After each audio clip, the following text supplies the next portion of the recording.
Good morning my dear student. आज के जो लेक्चर में हम बात करने वाले हैं वो बात हम ऑप्टिकल आइसोमेरिज्म पे करने वाले हैं। किस पे बात करने वाले हैं? Optical isomerism.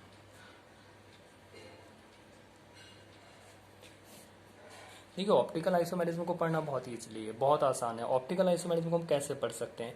ये ऑप्टिकल आइसोमेरिज्म वह ऑर्गेनिक मॉलिक्यूल शो करता है जिसके पास क्या होता है, कायरल कार्बन एटम प्रेजेंट होता है। अब कायरल कार्बन एटम हम किसे कहते हैं? देखिए, उसको कैसे इजिली हम पहचान सकते हैं। मान लीजिए आपके पास ये कार्बन है। कार्बन कितने बॉन्ड बनाता है? 4 बॉन्ड बनाता है। मान लीजिए यहाँ पे क्या रखा है? ए, यहाँ पे क्या रखा है? बी, यहाँ पे कौन है? सी, यहाँ पे कौन रखा है? डी।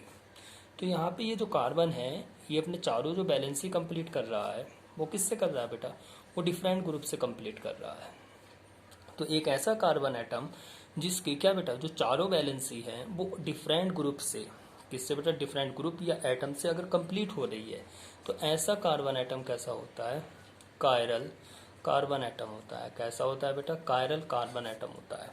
और जिस मॉलिक्यूल से, जिस ऑर्गेनिक कंपाउंड में क्या होता है, कायरल कार्बन एटम प्रेजेंट होता है, वह हमेशा क्या करता है? वह हमेशा ऑप्टिकल आइसोमेरिज्म शो करता है। जैसे मान लीजिए यहाँ पे कार्बन है, क्या है? कार्बन है, और इस कार्बन से क्या है, आपके पास हैलोजन जुड़ा हुआ है। मान लीजिए यहाँ पे फ्लोरीन जुड़ा है, यहाँ पे क्लोरीन, यहाँ पे ब्रोमीन, यहाँ पे आयोडीन। तो ये कैसा कार्बन हो गया? ये एक कायरल कार्बन एटम हो गया है। कैसा हो गया है? कायरल कार्बन एटम हो गया। जब ये कायरल कार्बन एटम है तो इसका मतलब क्या है? यह ऑप्टिकल आइसोमेरिज्म शो करेगा। तो कहने का मतलब क्या है? ऑप्टिकल आइसोमेरिज्म कौन शो करते हैं? ऑप्टिकल आइसोमेरिज्म एक ऐसा ऑर्गेनिक मॉलिक्यूल शो करता है जिसमें प्रेजेंट कार्बन एटम कैसा होता है बेटा? कायरल होता है। कहने का मतलब क्या है कि जिसकी चारों बैलेंसी डिफरेंट ग्रुप से क्या होती है? कंप्लीट होती है। अब मैंने आपसे एक क्वेश्चन किया है। मान लीजिए कार्बन है, इस कार्बन पे एक फ्लोरीन जुड़ा है, एक क्लोरीन जुड़ा है, एक क्या मान लीजिए NO2 जुड़ा है, और यहाँ पे कैसा चार्ज है? पॉजिटिव चार्ज है। क्या ये वाला मॉलिक्यूल, क्या ये organic molecule optical isomerism show करेगा? तो देखो बेटा, अगर एक ऐसा कार्बन एटम जिस पे पॉजिटिव चार्ज आ जाए, जिस पे कैसा चार्ज आ जाए? पॉजिटिव चार्ज आ जाए, वह कभी भी ऑप्टिकल आइसोमेरिज्म शो नहीं करता है। क्योंकि ऑप्टिकल आइसोमेरिज्म को बहुत ईजिली आप पहचान सकते हैं। जैसे कार्बन है, मैंने क्या किया? एक ये बनाया, एक कैसे बना दिया? बड़ा ईजिली बता रहा हूँ। एक ये बना दिया, एक कुछ इस तरह से बना दिया, और एक कैसा बना दिया? एक और इस अजीब तरीके से बना दिया। तो इस स्ट्रक्चर से क्या सो रहा है? इस स्ट्रक्चर से ये सो रहा है कि जो कार्बन है और इसकी जो चारों वैलेंसी हैं वो क्या हो रही है? डिफरेंट डिफरेंट ग्रुप या एटम से कंप्लीट हो रही है। कहने का मतलब क्या है कि जो भी कार्बन एटम से जो भी ग्रुप या एटम जुड़ा होता है उसकी इलेक्ट्रॉन डेंसिटी कैसी होनी चाहिए? डिफरेंट होनी चाहिए। उसकी इलेक्ट्रॉन डेंसिटी कैसी होनी चाहिए? डिफरेंट होनी चाहिए। अगर उस कार्बन एटम की इलेक्ट्रॉन डेंसिटी डिफरेंट है तो वह ऑप्टिकल आइसोमेरिज्म शो करेगा। अब ये याद रखिए, अब हमने यहाँ पे केस किया है, कार्बोकैटायन के केस में ऑप्टिकल आइसोमेरिज्म की पॉसिबिलिटी नहीं बनती है। लेकिन अगर यही क्वेश्चंस आपको इस तरह से दे दिया जाए, फ्लोरीन क्लोरीन, यहाँ पे NO2 लगा दे और यहाँ पे नेगेटिव चार्ज दे दे, तो यह वाला ऑप्टिकल आइसोमेरिज्म को शो करेगा।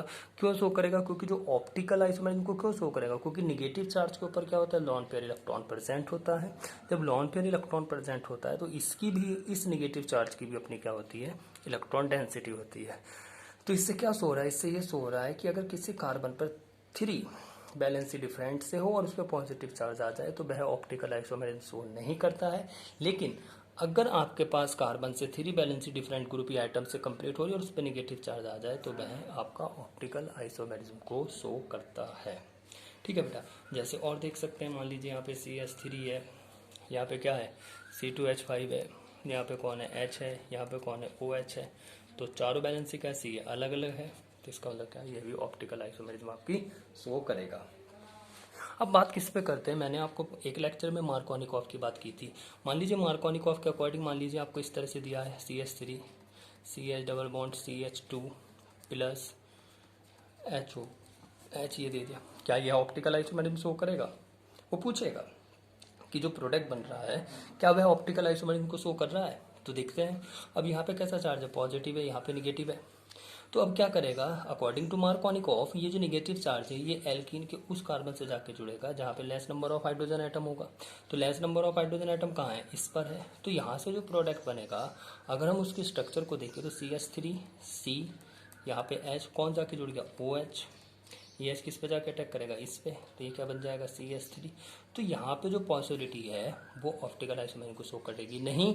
क्यों नहीं शो करने की वो, क्योंकि यहाँ पे जो कार्बन है इसकी चारों वैलेंसी में से 2 वैलेंसी एक जैसे ग्रुप से कंप्लीट हो रही है, इसलिए ऑप्टिकल आइसोमेरिज्म शो नहीं करेगा। लेकिन अगर यही कंडीशन वो इस तरह से दे देता आपको कि CH2 Cl CH double bond CH2 plus HOH, अगर यह कंडीशन आपको देता है तो इसका मतलब क्या है, इसका मतलब यह है कि वह ऑप्टिकल आइसोमेरिज्म को शो करेगा।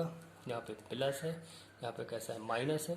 तो ये वाला जो प्लस है और ये वाला जो माइनस, तो माइनस किस पे जुड़ेगा, less number of carbon atom.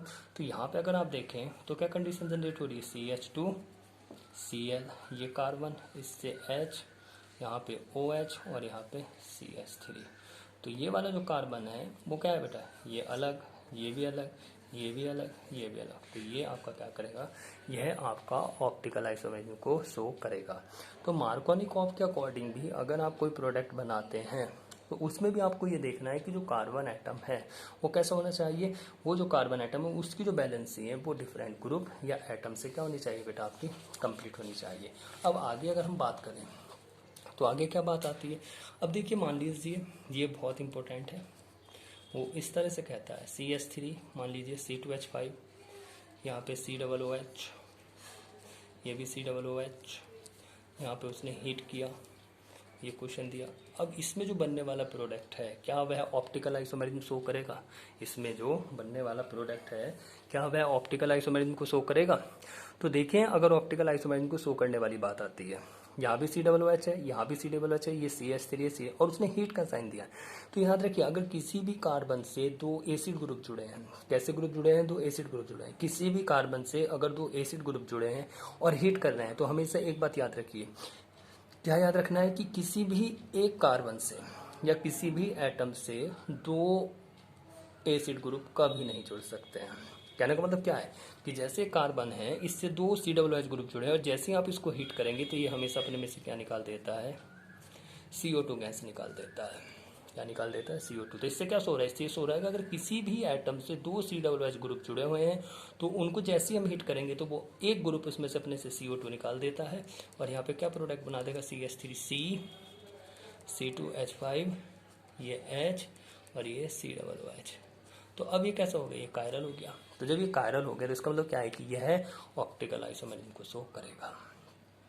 देखिए इसमें आगे अगर हम ऑप्टिकल की बात करते हैं तो ऑप्टिकल आइसोमेरिज्म में नेक्स्ट केस जो आता है वो कौन सा आता है बेटा, nucleophilic addition reaction. Nucleophilic addition